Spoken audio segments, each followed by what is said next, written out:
Hey everyone, welcome to Checkpoint Gaming Hour. This week we are playing Saints Row 4. It came out last week, but we did not play it because we are playing Dive Kick. And yeah, we're going to be checking out what Saints Row 4 has to offer. We're at PAX. This video is going up. I'm Bryden Keks. I'm Gage, Paul. Yeah, and we're going to talk about some news as well. So first off, like I said, right there, we're going to PAX. As this video is live, we are actually in Seattle at PAX. And hopefully having a lot of fun. Videos gonna be posted hopefully as well. Maybe after when we come back. Don't know. Can't really be sure at this point. Depends on internet connectivity slash productivity slash time things. Like that. Yeah. So we're not sure exactly as of yet, but there is a chance while we're there that we'll be posting some extra videos. But I made sure to have a lot of stuff up while we are there, so there won't be any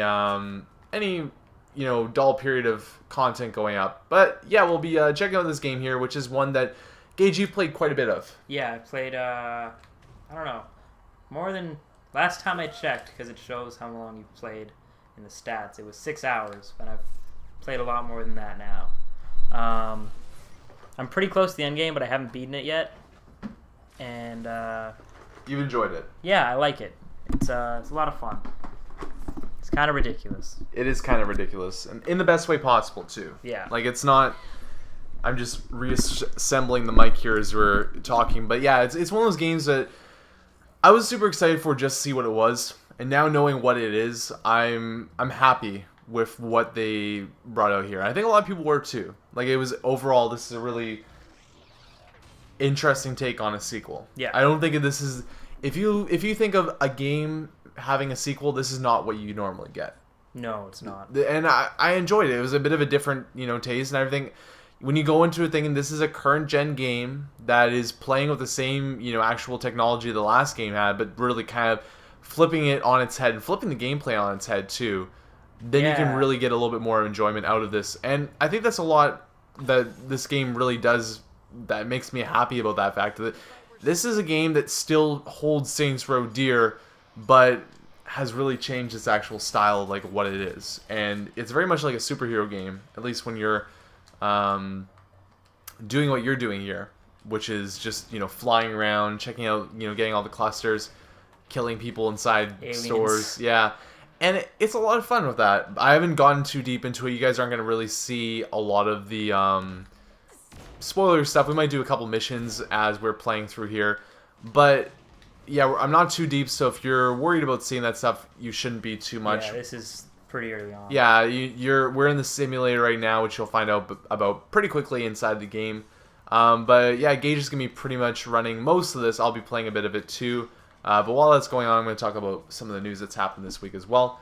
And yeah, I guess we'll start off with the fact that, like I already said, we're going to be at PAX. So hopefully playing a lot of best games that are coming out this fall. We're going to be checking out the PS4, Xbox One, current gen games as well, and pretty much all the big games that are coming out. There's a couple games like Titanfall and The Witcher 3 that are not going to be available to play. Which is unfortunate. Yeah, but there's so many other games as well that I'm super excited. Infamous Second Son stands out as one that I'm really excited. You talked about checking out all the racing games to get a feel for those. Watch Dogs is going to be there. I know The Division is not going to be there, but also Assassin's Creed 4, and pretty much every single launch game is going to be there as well. So there's lots to really dig into, lots to really explore with that as well. So that's going to be a lot of fun, I think. And I'm excited to see that and really take that in. We can't give you guys swag, but what we can do is take your requests for things that you want to see, because we want to check out as much as we can. And also, if you want to see something, let us know, because if you're interested in something, we're probably interested in the same thing as well. And we're going to have a lot of recaps, I think, after the fact. We're going to do a Checkpoint Gaming Hour next week. But also on top of that, too, we might even, take some time to talk about things we've seen at PAX. Yeah. So, yeah, if you're interested in, wanting to know about anything from PAX, because there's going to be a lot of stuff there. If you want to know anything really about video games that you think might be there, just let us know in the comments, and we'll do our best to check that out and, feedback, give you guys what we thought of that game, the controllers, what we thought of all that stuff. We'll probably be covering most of the basic things. Yeah, we're going to try and see as much stuff as possible. But then, if you want to see something maybe that you think does a little bit more I don't know, underground, if you will, or something that's maybe a little bit weirder, or have a very specific question, we can, check to see how the toggles are on the PS4 DualShock controller or something like that. There's lots of things that we can, dive into in regards to that. But yeah, I guess news this week has been relatively quiet, I'd say, except for the story that dropped today. That is probably one of the weirdest things that I've seen for a console announcement in a long time. Which is? Gage doesn't know what I'm talking about. I don't know what this is. Nintendo today announced 2DS. The 2DS, and I was shocked. I was absolutely, yeah, you're just killing people, but the 2DS, it's a really great thing for the family. For the family. Was my voice cracks there? That sounds like the nervous commentator. This is great for the family. Yeah, so the 2DS is an official console coming out from Nintendo that's going to be able to play 3DS and DS games. It is a slab. It is not an actual... Yeah, it's not a clamshell kind of thing. And their thing that they're going for is that this is a console great for kids under 7 years old. So they're really like, we want to get kids in early, and we want them to enjoy... Do you think there's maybe like a stylus that's attached so they can't eat it or something? I don't think so. That'd be cool if they gave that option. But for this specifically, I just don't get it. I don't understand. It's one of those weird things that I was not expecting them to do, and they've done it now, and I don't know where it stands. It's going to be cheaper, which is kind of cool. I think... I mean, that's nice. I feel like this will sell once Pokemon comes out. I guess so. Maybe even if they package stuff like that together, that could really, do them some good if you think about it. Because then they have a cheaper option for families to get. And maybe that stands out. Maybe that's actually a good thing for them. Maybe I'm looking into it a little bit too much. But I just feel like... That's weird. Yeah, and you're taking away the 3D from the 3DS. Which I get. That's the big point that they're saying. Well... Kids under 7 shouldn't play a 3D. I mean, I have a 3DS. I don't normally play with the 3D. Yeah, I never play with the 3D on mine either. So it's a bit confusing in regards to that. But yeah, also while we're going to the next news story, what are you doing right now? I was just kind of running around collecting clusters. Okay. But let's see if I can do something. Let's hit up a flashpoint. Let's get one of those kill those squads. Okay. That's some basic stuff where you can do. We can also check out a couple of the missions where you just roam around and, cause carnage and stuff like that. Yeah. Maybe finish up with a story mission there too. But as you can see, clusters are everywhere. There's really no reason to be in cars in this game. Which is kind of interesting how that is, actually. But yeah, the game is based, as you can see right here, in a simulator as you are the President of the United States in Saints Row 4. And... what you need to do here is, or at least what you're doing is you're trying to get out of the simulation, and how that happens I'll leave up to you guys to find out, but let's just say aliens attack, you get caught, you're in a simulation. That's pretty much the gist. The bare bones of what happens here. And the main majority of the game is spent in the simulation, is that correct? Yeah. There's a couple missions that take place outside, but it's mostly in this. And that's later on, right? You get out of the simulator and then kind of... Yeah, you get out of the simulator pretty early on, but you have no reason to really be out there until later on. Okay.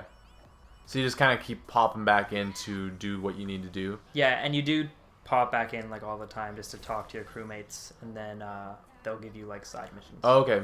Okay, well, we won't spoil any of that, but then you can kind of read into it there possibly that those crewmates are still captured and you need to free them. So yeah, no, I mean... It's actually kind of neat, the whole idea of what it is, because it creates a lot of stuff to do, and it creates this, different type of setup where we talked about superpowers versus just being a saint. Yeah. That's a completely different play style. And that game does this, obviously, but then also has all these really weird missions that are based around simulation that wouldn't work otherwise.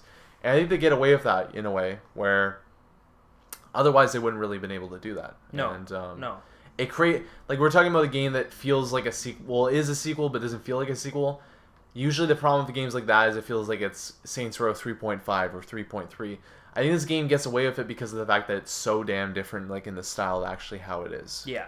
Let's do one of these insurance fraud missions. Those are pretty fun.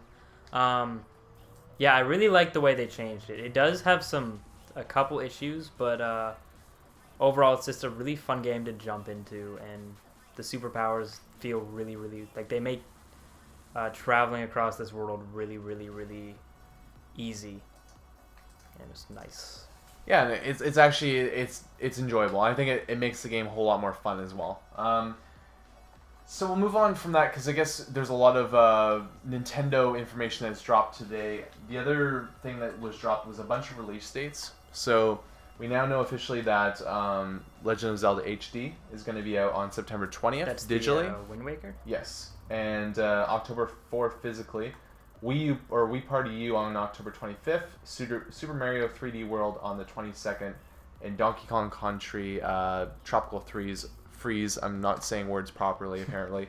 On December 6th, and then there's also Wii Fit U and Mario and Sonic at the Winter Games that don't have release dates, but they're going to come out in the winter as well. So that was just a bunch of information dumping there, pretty much. Also, the Wii U price drop. Yes, the Wii U price drop is a pretty big deal. Do you know how much it dropped? Because I'm trying to find the story. $50. $50. That's usually where, yeah, as you can see right here. That's good for them. You know what? I'm not saying I'm going to do this, but $50 price drop makes that a little bit more viable. Yeah, $250 for the deluxe. Yeah, and if that makes it so, like, if I really just kind of wanted to pick that up and, wanted to play some Nintendo games, it wouldn't be as... Woo! Oh, no. So yeah, the insurance fraud in this game is kind of a joke. You don't even have to go to the areas. You just kind of got to get some height, press the ragdoll button, and hopefully you find a car to hit. Wee. Aw.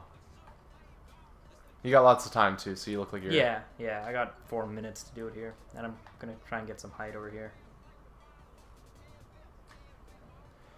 But yeah, I mean, it's one of those things that we talked about, the Vita. I want to get a Vita, but the problem with the Vita is that it's something that I want to get, but I'm a little bit skeptical of actually doing it as of right now because of all the consoles that are going to be coming out this fall. And that's kind of the same story, I guess, for how I feel about the Wii U, but that also makes it a little bit better as well. That is now $50 less. And since it is $50 less, that maybe if, like you said about the Vita, oh no, I thought you were going to get caught there. What you said about the Vita was like, hey, I was in Walmart or whatever, and I saw it, and I was just kind of like, maybe I want this, just kind of starts playing with you a little bit where you're like, maybe I could just pick this up right now. Yeah, I could. This is, is still money. I can justify to myself this. Yeah, and that's the whole thing of those where you start to get to the point where you need to justify. And it's hard to do that, especially if you're spending like $400, $500 on a new console, let alone if you're buying two consoles like Gage here, that, just is a little bit worse. Just keep riding it. Oh. Nice. This could work really well.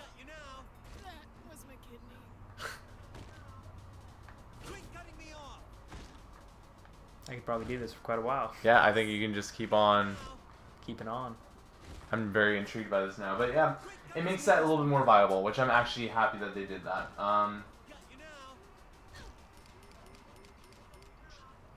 Oh, he stopped. Well, you're getting closer now. That's just the bronze medal, too.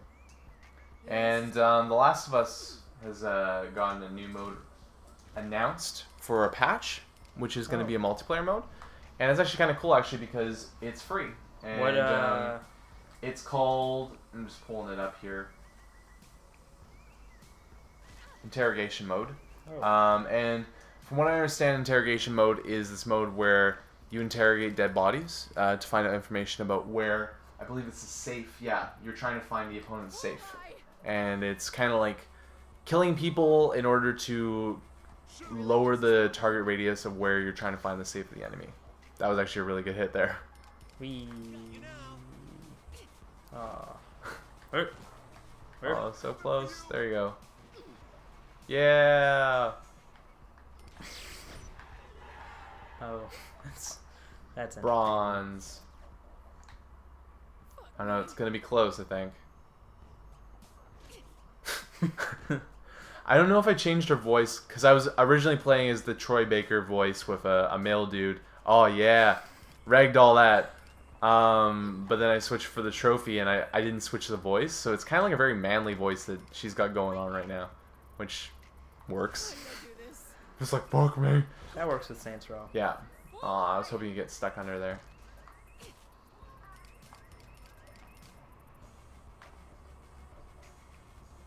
I think you can do it.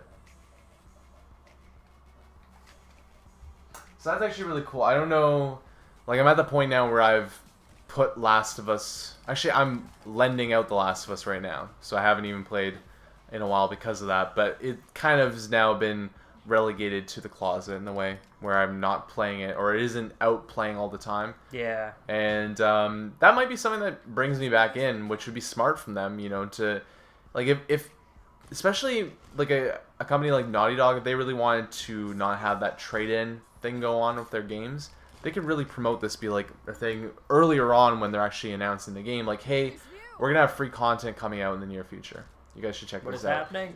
Did you see that? Come on. Come on. Come on. Come on. Think. No. Oh. So close. Wait. Oh, you got it. Got silver. Just barely. Nice. That was what I was hoping for. That silver trophy there. Not silver trophy, but silver goal thing. Yeah. And another story about the Xbox One that I found kind of interesting is that they're citing the key reason for the console not launching in multiple different countries in the fall is for localization of the Kinect. So you know how the Kinect's supposed to be voice recognizing and, you know, actually hear what you say and recognize what you want it to do, right? That's one of the main features about it. Yeah. And every Xbox One is going to have a Kinect with it. Now, the thing that is interesting about this is that they're saying the reason for the console not launching in a bunch of different countries this fall is because they haven't gotten the localization done on that yet. And that's the main reason why. They're saying that they have plenty of stock. It's not a matter of, you know, the console being not, you know, they're making more than enough of it. But the problem is that they just haven't been able to localize it enough. And I'm not sure if that's the proper story, you know what I mean? Like, that could be true, but there's no reason to think that they're lying either. Yeah. So I think that makes that seems like sense. a bad thing to say if you're lying. Yeah, like that is a weird story to, you know, kind of hang your hat on if that actually is a lie. So that is interesting that they said that there, and that kind of, I think, actually gives a little bit more backup to why they're doing that too, because I thought at the beginning that, you know, the amount of countries, it doesn't really affect us North Americans, right? Because we're treated pretty luxuriously when it comes to this stuff. America's hat. Yeah, and I mean, it'd be funny actually, you know, if you lived in, let's say, the Netherlands or something like that, I could just totally see that be like a very scary thing, where it's like, and the Xbox One is getting released November 15th. And then, like, underlined in, like, a little asterisk is in 25 different countries. And then you find, like, is it going to be in Netherlands? Like, is this going to happen? Are we going to actually get an Xbox One at launch? Did they confirm the launch date? No, they haven't yet. There was a rumor as well, that's one of the other stories, that it was going to be coming out November 8th. That rumor's been debunked, and a source inside Xbox has said that it is going to be at a later date than that. So, I'm interested to see when it's going to be. Okay, they could go Tuesday, November 12th, because November 15th is the release of PS3. Yes, or PS4, and I don't think they'll go on the same day. I think that they could go after the PS3 as well, but there's PS4, but I mean, there's a small window there. There's not a massive, like. What if they got the day before? That'd be pretty funny. That'd also be horrible for all employees everywhere. And I don't want to go wait in line twice. That's the fun part, though. You get to do that. Yeah, but I don't want to do that day after. I want to do that like once every couple, like, years. Yeah. It's like, this is cool. Second time, you're like, I'm just gonna go pick it up in the morning. That's the thing about pre-orders too, is that I think that we're supposed to, presumably, like, I'm gonna go down no matter what. Can I just cut in line? Yeah. Well, I mean, like, I think the thing is you go pick it up, right? Yeah. But if you want to pick it up on midnight, you're going to stand in the line. That's kind of the gist of that. And I want to do that because I just want to be there for all these people. Like, that's the cool part that me and Gage were talking about PAX, is that we're going to this place that people are going to be there that are like-minded. And that's kind of cool. That's neat if you think about it. That you're... Like, the specific thing I was saying is that when I hang out with friends and we talk about video games, when the conversation comes up, depends on who I'm talking to. But sometimes I kind of hold back a bit. I don't go like, yeah, I could list off every single release date for all the big games coming out this fall. That's not something that I tell people, you know? Like, there's... Look at you weird if you do that. Yeah, there's stuff like that that's ingrained in my brain for no apparent reason. It's like this extra knowledge that only is useful when you're, when you go to PAX or something like that. And I don't want to, list that off to anybody, but you get what I mean, right? Where it's like, at least in that case, you feel like, hey, you'll hear someone say something extremely nerdy or weird and be like, nice. I'm not that. I didn't know that. Or, hey, I knew that too. Or just seeing all this, like... Correct someone. Yeah. Or being corrected. You get what I mean, though. It's a place to go. Poor lady. Okay, let's see. I haven't tested this, and this is something I've wanted to test. All right. So let's see if I can do something here. But it's a place to go where you feel like, hey, everybody else is, thinking the same way you do, or has that type of same interest in the things that you're interested in. And can have a conversation while you're in line. Hey, what are you excited for, type of thing, Yeah, what game are you picking up? You can try and drop a... Oh. Nope. Not happening. Simulation, man.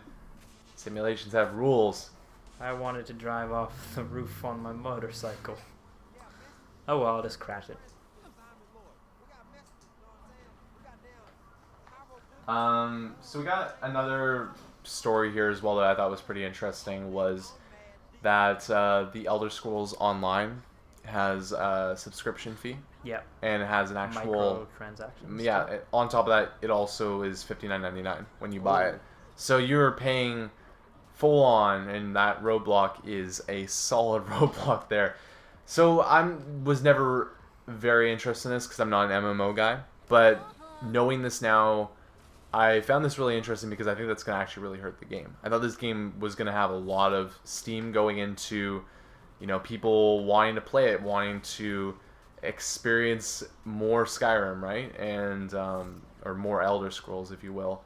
And that's kind of a big deflator for... Was World of Warcraft the same way at first launch? Because I know you have to buy that, well, World of Warcraft's like that, but that's the pinnacle model, right? Where you have games like Guild Wars 2, where you don't have to pay for it, but you buy the game.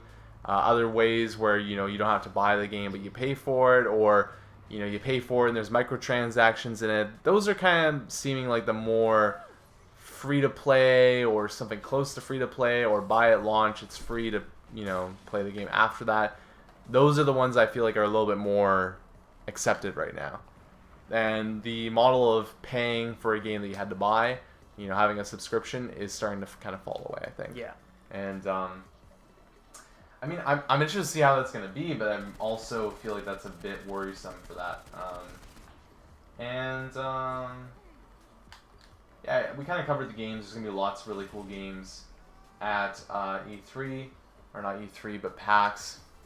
And we're going to, like we said as well, try and play as many of them as we can. Yeah. I'm going to go find maybe a little bit more here. I think that's pretty much it. I've been reading them off because we've been busy packing, so I haven't had the time to actually put them on a specific list. So sorry if I've been sounding a little bit haphazard as I've read off the news here, but it seems like it's pretty much it. Lost Planet 3 and Killer Z came out this week, and we can talk a little bit about that. I mean, don't buy Lost Planet. Yeah, that seems like the... Well, you can play as Nick Cage in that game, which is kind of cool. Buy Lost Planet. That's okay. It's not actually Nick Cage, but apparently the other interesting part is that the first 4 hours of the game are you just doing tasks, like a job, like you're mining and just pressing buttons, fixing things. There's no actual fighting or anything like that. It's just you doing your thing. I like when games do that, but apparently it's not fun, Oh. So, I mean, maybe if you're really into that type of thing, it's fun for you, but Aside from that, not really. So that was released. Killer's Dead has also been released, with a new Suda51 game, and that's been getting a lot of flack because that's how it is nowadays. If you have anything that's slightly misogynist or, against women, people are not for it. Not for it, and they're coming out strong against it. And I get it. You know what I mean? Let's have this conversation. Okay. Let's go here. Why not? So I feel like if things are in good taste, I have no problem with it. Yeah. That's never a problem for me. Like playing Saints Row, some people have a problem with a game like Saints Row. I don't. And I mean, it's one of those things, I guess, where some people do have a problem with a game like Saints Row. There's people out there that are really just straight up, like if you wore the black tie dress or whatever and was, running around naked. Yeah, like that's, people don't have they have issues with that. That is a thing that people have issues with, and I understand that. My thing is that when things are done with this really weird satire that like Saints Row does, and it's meant to not be taken seriously, I can kind of get behind just this being the way it is, I mean, I'm not saying I necessarily would make a game like this if it was up to me when I was making a game, but the point being is that something like Saints Row, where it's like, it's obviously tongue-in-cheek. Yeah, it's not a serious game. Yeah, I can get behind that and be like, okay, this is, this is cool. I can deal with this. This is fine, and I don't even look at it in a bad way. I just laugh and have fun with it. Like we play Cards Against Humanity. That's a game where pretty much 90% of the time I let anything go. Yeah. Like if people say racist things or something like that, it's in this context that it's like, you're trying to be awful. Yeah, and I can get behind that, where it's like that's fine, I guess. I mean, like when I play a game, I laugh at terrible things, and that's the way that, like kids with ass cancer. Yeah, it's like that's terrible, but or the worst one I ever had in Cards Against Humanity was, what ruins a school outing? And I think it was a Virginia Tech massacre was the answer. And that's not funny. No. It's funny.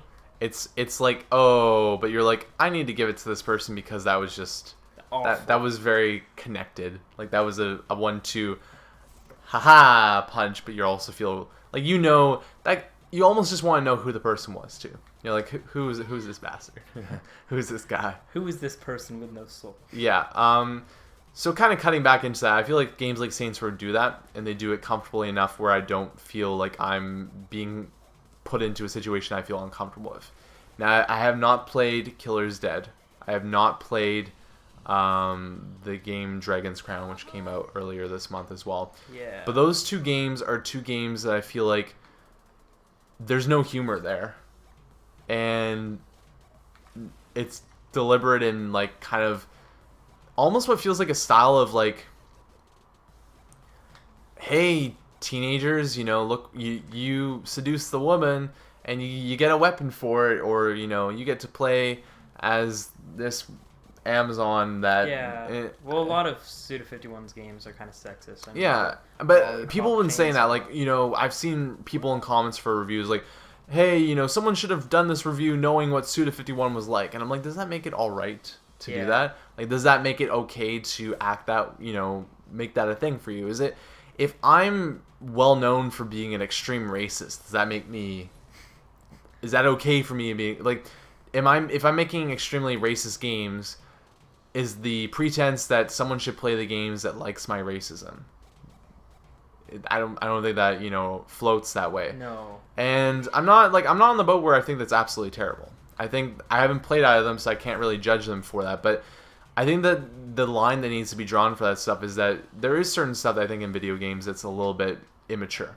It's definitely really immature actually at some points. But the thing that video games do a lot of times is that they can be really taken with either a grain of salt, or they can be taken in an attitude where, like playing Grand Theft Auto 5, it's going to be serious, but it's also going to be satirical on like what is life in LA.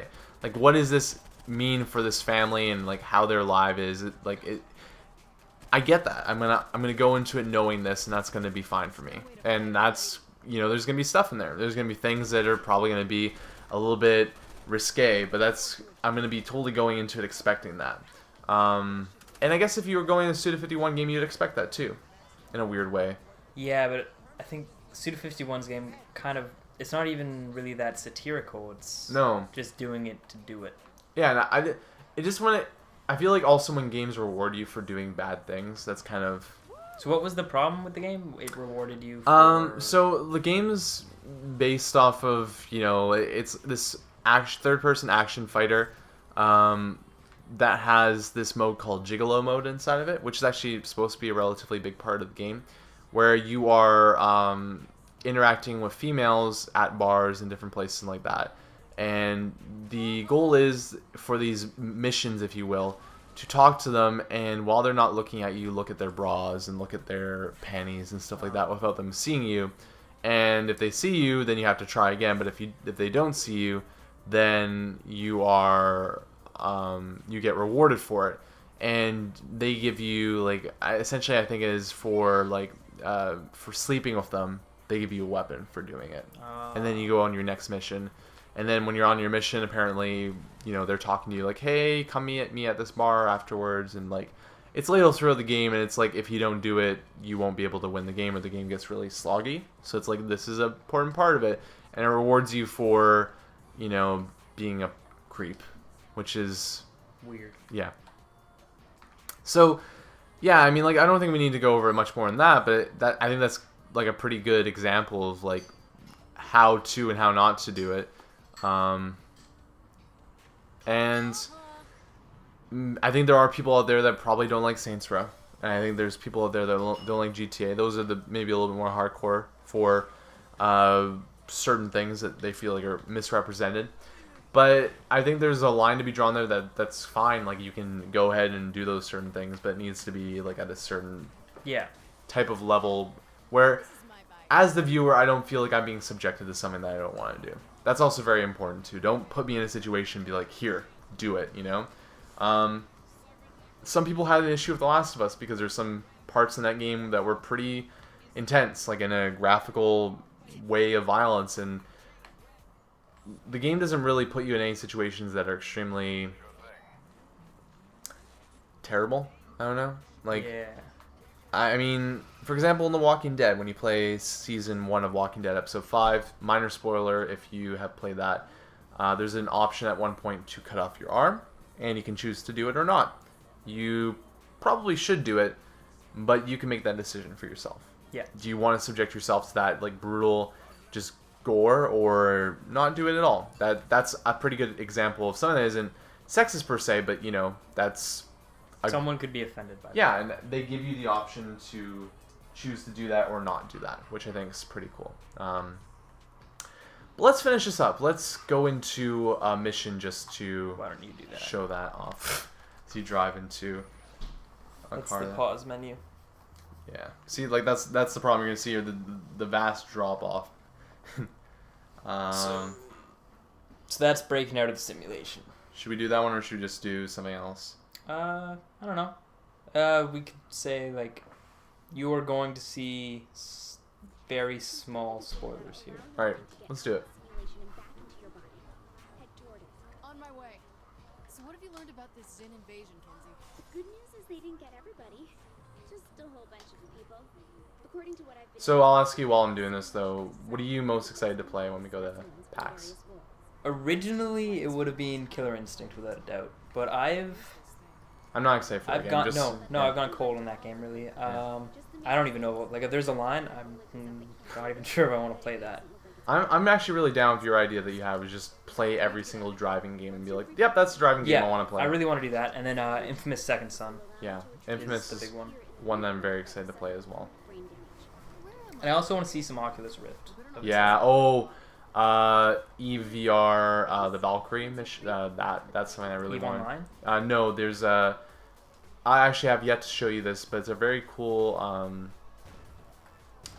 I guess you could call it essentially a simulator of, think like Star Wars and like fighting around the Death Star, that type of like fighting spaceship simulator Yeah. type of thing going on. Oh. Well done.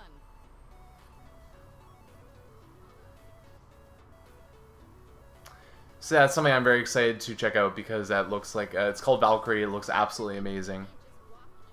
Look, lady, we're doing this in my time. Maybe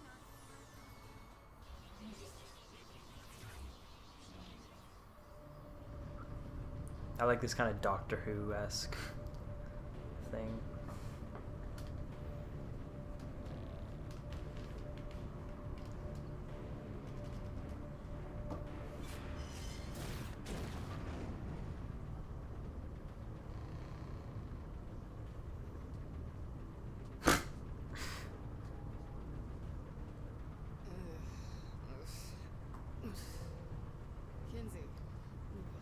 Kinsey. Probably a really good mission to show off like combat and stuff like that. That's what I was kind of going for, but you know, oh well. I feel like a gas station. Well, would you recommend this game to people, or what's your stipulation for recommending? I would say if you have to kind of like Saints Row 3, and honestly, I'd recommend you play Saints Row 3 before this because it has referenced a lot. It even references Saints Row 2 stuff. Hate to reach that. And I feel like you can get by without playing Saints Row 2. yeah, you probably can, or 1. But I'd recommend Saints Row 3 just because all the characters pretty much carry over. Yeah. It's really fun and it's funny. She bends over and is barfing. Yeah, women's rights. Well, to be fair, you can do this as a man. Yeah. See? Equality. There we go. Yeah. Everybody's equal. To your left, I think. I don't think I can go to my left. I think I'm just riding this side of the wall here as I throw up. What are you doing? Give me that. Boom. Give me that. I like the embryonic liquid. Ectoplasm stuff Yeah. on you.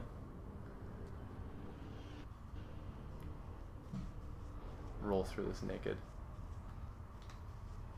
Dun dun dun dun dun dun dun dun dun. Where the hell am I? Nope. Yep.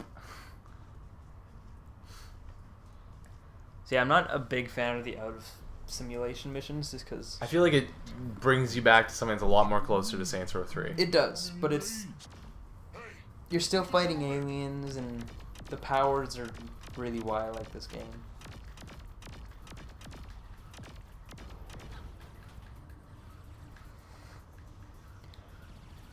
Cool the weapon.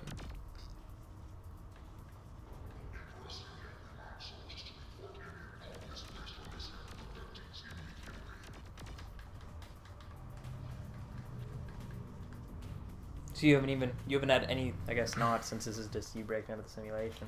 No, I really haven't gone that far in this game. As I was kind of talking to you about it, it's like I was enjoying it, but I haven't gone that far in it, and you know, it's one of those things for me where it's like I wanted to, you know, get into this a little bit more before I left for PAX, but actually that's one of the shitty parts about it too, is that I could be possibly open to spoilers, but I don't. It's Saints Row, so I mean, Yeah. who really cares? It's not like if I heard spoilers for Saints Row 4, I wouldn't care that much. It's Yeah. the jokes that are funny. That's actually true. Like, I would be pissed off. Like, oh, I found out about... Like, I love that Sublime moment in Saints Row 3. That Yeah. was one of my favorite moments. There's a moment very similar to that in this game. I already shared. The beginning of the game has one of the fantastic kind of opening things where I don't think it's as great as some of the stuff that's been done in Saints Row 3, but I was still very, happy with it. What part was that? When you're climbing up a nuke trying to disarm it. Oh, yeah. And I thought that was pretty funny. They do a really good job of using licensed music in this game. Yeah, And, there's another moment with Biz Markie. I don't know who Bismarcky is. So, it's one of those things that I probably will know if I hear it, you know? Yeah. Kinsey, I'm starting to worry about you. Am I at the wrong... Oh, fuck. Okay, here we go. I got a bullet All my just for superpowers. So that's the feeling I have right now. Is like, Yeah, you're just missing your you. Don't superpowers. worry, I'll be and there. I don't think they can come back from this. You know what I mean? Well, No. they could come back from it. That's a lie. But I think it's hard for them. You to think do. they could just go back to a regular Saints Row without any superpowers? Yeah, I think they could actually really tone it down if they wanted to. If they were doing a next gen Saints Row, Come on, I'll kill you all. like I think that would be a step back. But like, what do you expect out of Saints Row? You know what I mean? I honestly don't know what they could do past this. I think they have one more in them, because you know the thing about this game that really kind of comes off to me is that we already know that this was something along the lines of a game that they were going to be making as an expansion, more or less, right? Yeah.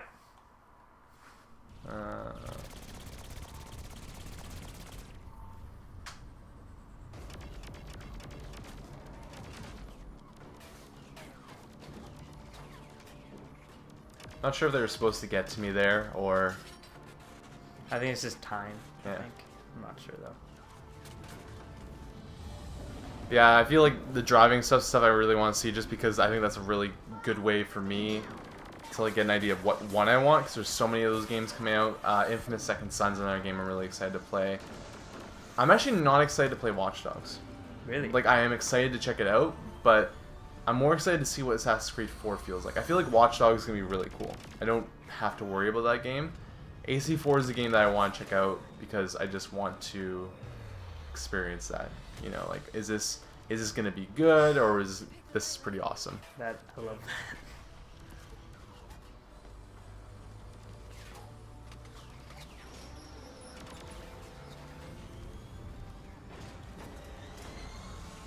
So yeah, I mean, like, I think AC4 could be really cool, but I've been burnt so bad by AC3 that, you know, actually checking out the game is going to be a big thing for me.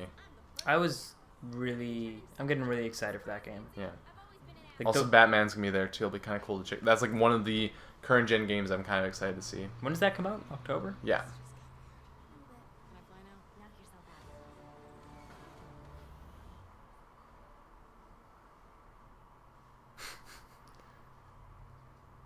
Is that the mission there? There's a little bit more. Alright. Oh wait, you saved Keith Ah, David nice. before me. Oh, it's inverted. No. I'm on the way out. It's going to get bad. You don't like inverted on flying stuff? No. Oh. This must be changed. I think it'd be control options. Yeah. You got out? There we go. This should be good now. Okay, fine. Yeah. Kinsey, does this thing have a Okay, radio? I think that's... Radio signals Yeah, bounce around we're good now. Wait. This So you is push my up jam. to go down, right? Yeah. Oh, okay, yeah, that's how. Also, you can RB or R1 or R2. Yeah, that. Okay.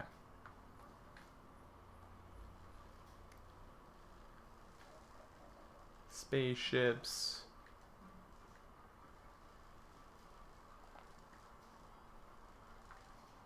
Oh no. Can you hear the music? Yes.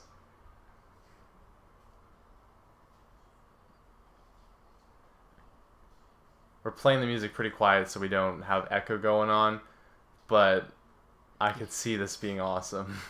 Yeah.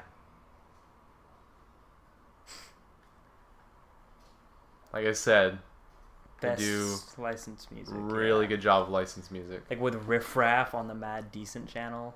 Like, Yes, please. that's a good reference. Oh no. How did I fail? Yeah, you hit it. Just checkpoints in it, I think. Alright, cool. I believe.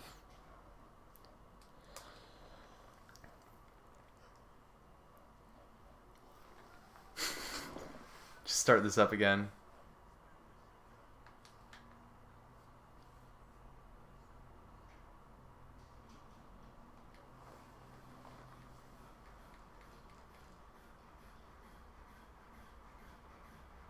What are some games? Also, they- Resogun's gonna be there too, which is another game that... What game? Resogun's the new Super Stardust-esque game. What is a game that's not announced that might come out next year or the year after that you think could be, that you just think will happen? That's really... I just want Cyberpunk. I'm super stoked about that game. 2077. That's a game that I have so much hype for. Well, what do you think so far away. Something that's not announced that you think could come out in a year or two?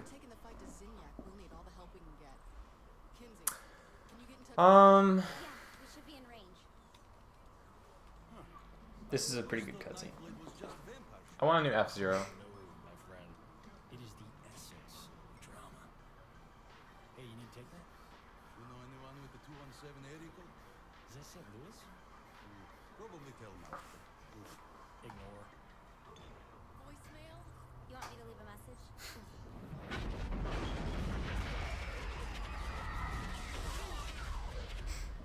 It's all gone. Well, I'd say this was a productive day. Fucking monster. Oh, don't act surprised. I told you this would happen. You killed 7 billion people. Whoops. We're done talking. He's not getting away with this. You goddamn right he's not. Kinsey, can you use this thing to place me back in the simulation? We're going to an alternate universe? Do it. Wait, you want to go back in there? What do you mean? You can't kill Zinyak plugged into a computer. I can kill a lot of people with a computer. You, sure. You need help setting the DVR. If taking over a small part of the simulation led you to me, taking over the whole damn thing has to do something good. You don't even know what will happen. She probably does. The president is right. Whenever the simulation is disrupted, I have a small window to work my way inside the Zin security network. The more it's disrupted, the more time I'll have to map out Zinyak's mothership. I can This makes identify sense. structural weakness, locate Jump where back in. friends, And find Zinyak. I'm just excited as well for games that are going to be current gen but also next gen and just being like, yeah, I got the better version. That'll be fun too. One of my friends is a huge Assassin's Creed fan. What is in getting the next gen consoles right away? That's what Mike's doing as well. Ah. Mike, who's yet to be on Checkpoint Gaming Hour but was on the podcast previously, he's now canceling his pre-order and says he's probably going to be fine with the current gen version. And what I'm going to do is I'm going to bring him over to my house And rub it in and his sit him face. down and be like, that's what you're missing. It's like, but the problem with him is that he says there's no glitches in Assassin's Creed 3. He's got the rose tinted glasses on to the extreme. So if he sees what he wants to see, he's good to go. There we go. So yeah, as we said before, we'll be at PAX this week. This video is going to be going up on Friday. So that'll be the first day of the convention, and we'll be there Friday, Saturday, Sunday, Monday. So if you want to send in your requests for stuff that you want to see from PAX, just let us know in the comments. We'll be reading them as we're away there. And we'll have some cool video stuff going up during / maybe after the fact. And hopefully we'll be able to share as much knowledge as we can, including for myself, some FIFA 14 and NHL 14 stuff. But until next week, thank you all for watching. And stay tuned for PAX goodness in the near future.